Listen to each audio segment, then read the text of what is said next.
My name is Teresa Corso. I am from Melbourne, Australia.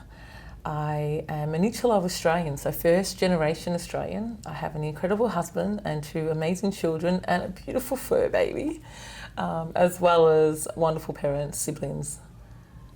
Aloha for me is a beautiful word. I've been coming to these islands since 2010. I started some Lomi Lomi work back in 2010 and then sort of moved a bit more into the Hawaiian healing arts. As a result, have visited these islands often, Oahu, Big Island, Maui, Molokai, and have really enjoyed my time there. And what I felt with aloha is that aloha isn't really a word, it's a feeling. Aloha, for me, allows me to feel love, accepted, there's kindness. Aloha, you feel in the energy of the aina. Aloha is in all of the love heart plants that are around and all the beauty that's here. And it's a word that encompasses for me ancient wisdom, but also the sharing of that wisdom. And the way that it is shared is freeing. There is a way that when you feel aloha and you feel that it's being shared in such a way that there is acceptance and there is light rather than dark. My topic that I spoke on today was called Wisdom of the Tongue. And it's a topic that I chose because of a recent health journey I have been on where I was diagnosed with a squamous cell carcinoma, tongue cancer basically. I've had a quarter of my tongue removed and I've had a reconstructed tongue. So I have two tongues in a way now. So I speak in tongues these days. And my topic was really about sharing, I called it pearls of wisdom. So sharing the wisdom that I've had through lived experience from this journey. And it was really a way of sharing these ideas as just offering others hope for whatever challenge they may go through. So I offered 10 forms of pearls of wisdom. And I titled it Pearls of Wisdom because healing is a journey, similar to perhaps how a pearl is created. It's when an irritant or a toxin or a grain of sand makes its way into an oyster. And it's then the layering that occurs, the oyster not rejecting that, but surrendering to this process and then over a period of time illuminating that irritant in a way that it becomes a pearl. And that was a significant story for me on my healing journey, was to look at this form of cancer that became an irritant, and initially it was an ulcer, but I'm here and I am living my life, feeling grateful for voice that was threatened to go, and my articulation and my vocabulary and the clarity of that. So I've done the work that has allowed me to continue to speak and to continue to move. And it's really like looking at that healing journey and seeing that, okay, I had to surrender to what this was in my life. But I can look at it and look at the beauty that's in a pearl and learn to love my new scars that I have as a result of my journey, and look at it as perhaps an offering that I not only have I received, but if a little of my story helps someone else on their journey, whatever that might look like, then it's all been part of my process and all been part of my own healing. So I spoke about 10 pearls of wisdom, and a few in particular that I think are really worth noting is love has to be greater than fear. That vibration of love has to be greater than fear. Had I just remained in a state of fear of what my diagnosis would look like, or had I seen fear in my children and husband's eyes, I may have had a different outcome. But my love for life, my love for my family, but most importantly, the love that they had for me allowed me to push through my fear. But then I also reframed the word fear. I no longer look at it as false evidence appearing real, which is an acronym that has been thrown around for years, but I had to really look at what was happening in my life, and it didn't appear false anymore. The cancer was real. The scars were real. So instead I reframed that and reframed it to face everything and rise. And that felt empowering for me, to be able to look at what challenge I had in front of me, to face it, and to know that I could move through it and rise became a mantra that I started to use. So there were two really key components of these pearls of wisdom. I also spoke about the circuit breaker, and a circuit breaker is an opportunity to change the direction, to change the course. And I needed to do something that took me away from being in the victim mentality of having cancer or being the survivor of cancer, but to find my glow for life again, to become that earth adventurer. So I needed to have something that just altered that mental attitude that I was sort of undergoing and really create a change. So they're three key ones. Another is understand whether each of us are either a peacemaker or a peacekeeper. A peacemaker looks for resolutions and gets to the root cause. A peacekeeper tends to brush things over and hide stuff under the carpet so that it's just easy for everyone and there's no discomfort. My journey reminded me that I've perhaps been a peacekeeper, where I just brush over things and stay with that. So they were they're the 4 or 5 key areas. Part of my healing journey has been movement, and in all forms, from physical therapy, strength and conditioning, and then a practice which is called Wayapa work. And Wayapa work means to connect to country. And connecting to the aina, connecting to land is so important for our own healing journey. It reduces inflammation, it enhances our own healing, and it connects to the parasympathetic body. So it allows us to really change the state of our physiology, and Wayapa work allows that to happen. So Wayapa work is honouring 14 elements. It's been created by 2 incredible humans back in Melbourne, Victoria.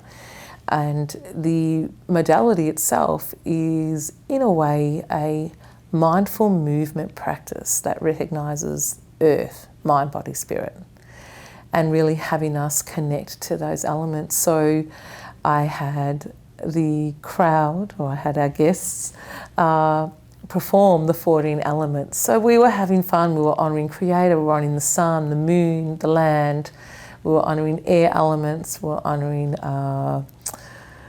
the hunter, the gatherer, the child. So just an opportunity for us to really connect to these elements that then remind us that they are our ancestors. That the disconnection we often feel and the loneliness that we may feel, particularly when we go through a health journey, that we can shift that if we just remember to connect. And even if we don't connect to others, at least connect to the aina, connect to the land, connect to the elements. Allow the elements to soothe us, allow the elements to embrace us, feel the sun rays, feel the moonlight, feel what that is like, so that we can make these mental shifts that then have us back connecting to others and connecting back to our truth. Since 2007, I've actually been a massage therapist. So I've been working in oncology massage, remedial massage, and also lomi lomi, hence why I've spent a lot of time here on the islands, my love for the islands and some wonderful teachers I've had here. So up until my health diagnosis, I was a full-time oncology massage therapist, basically, working with oncology patients and loving that form of work. Also doing lots of energy work, Reiki, and also the Wayapa work and meditation. And now it includes drumming and so many forms of allowing the body to release, because our energy gets stuck, and if we don't work with that, it finds its little home in our body. So to be able to shift energy through different forms of, whether it's drumming or the tambourine, or whether it's energy work, or body work, it allows us to shift that so that we can move into a new consciousness, most importantly. So my role has pivoted slightly. I still do this work, but now I'm also helping others to remember to remember to connect, and that's through Waiapa as well, the Waiapa work, but also taking people back onto pilgrimages. We've just come now away from a sacred pause retreat where we've spent some time here on the Hawaiian Islands, just feeling in the land and allowing the rainforest just to hold us, allowing the jungle to speak to us, feeling into the volcano, being up near Mauna Kea, just feeling the wind as it shifts when we're there and feeling the power, and then spending some time in Molokai and just understanding that there is a lot more to our healing journey than just what we're often led to believe in the Western world. Like, there's a place for that, and that's so needed, and I needed that type of medicine first and foremost. But then I needed to reconnect, I needed to remember, I needed to be able to empty my bowl. Empty the bowl of the rocks that were of pain or of grief or of the life that was and the life that is now is. And just remember to come back to the truth of who I am, and then have others feel that truth within them, that we are of light, and that there are times where the stones will find their way into our bowl of light. But we have choice. And sometimes that choice is hard because we don't know how to navigate out. But once we make the decision to navigate our way out, then the action is easier.